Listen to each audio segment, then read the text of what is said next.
Hello everyone, welcome করছি আমার নতুন একটি ভিডিওতে। এদিন ছিল রায়ানের স্কুলের গ্র্যাজুয়েশন সেরেমনি, তাই সেদিন বাচ্চা এবং বাবা মারা সবাই উপস্থিত ছিলেন।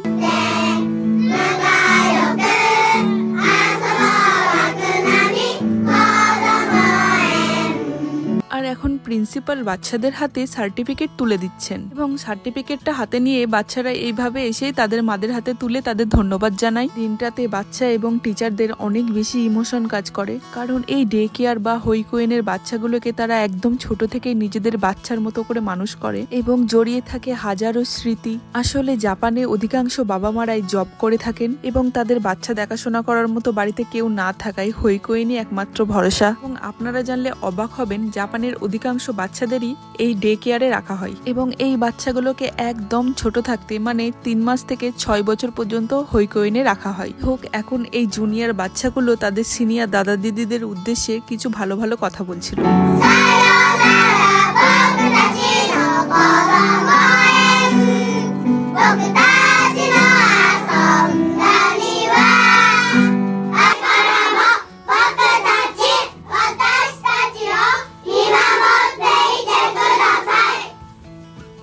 এখন আমাদের সকল অভিভাবকের তরফ থেকে টিচারদের উদ্দেশ্যে কিছু কথা এবং ধন্যবাদ জানানো হলো।